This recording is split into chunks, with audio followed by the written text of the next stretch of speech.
ایک جنگل میں تمام جانور مل جل کر اور آزادی سے رہتے تھے۔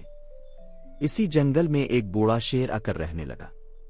وہ روزانہ جانوروں اور ان کے بچوں کو اپنی مرضی سے مار کر کھانے لگا۔ اس ظلم سے تنگ آ کر سب جانوروں نے آپس میں ایک فیصلہ کیا اور شیر سے ملنے گئے۔ انہوں نے کہا، اے جنگل کے بادشاہ، ہم نے یہ فیصلہ کیا ہے کہ ہر روز ایک جانور خود چل کر تمہارا کھانا بننے آ جائے گا تاکہ باقی جانور محفوظ رہ سکیں۔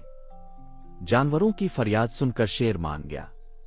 اب ہر روز ایک جانور شیر کے پاس جانے لگا۔ ایک دن خرگوش کی باری آئی۔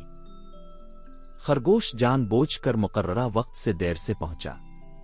شیر غصے میں آگ بگولا ہو گیا اور بولا، اتنی دیر کیوں کی؟ اب تو میں تمہیں اور ایک جانور کے ساتھ کھاؤں گا۔ خرگوش نے ہوشیاری سے کہا، بادشاہ سلامت۔ راستے میں ایک اور شیر ملا تھا، وہ کہتا تھا کہ وہ اب سے زیادہ طاقتور ہے۔ یہ سن کر شیر بولا، مجھے وہ شیر دکھاؤ۔ خرگوش شیر کو ایک کنویں کے پاس لے گیا۔ شیر نے کنویں میں جھانکا تو اسے اپنا ہی عکس نظر آیا۔ اس نے اسے دوسرا شیر سمجھا اور غصے میں کنویں میں کود پڑا۔ وہ باہر نہ نکل سکا اور مر گیا۔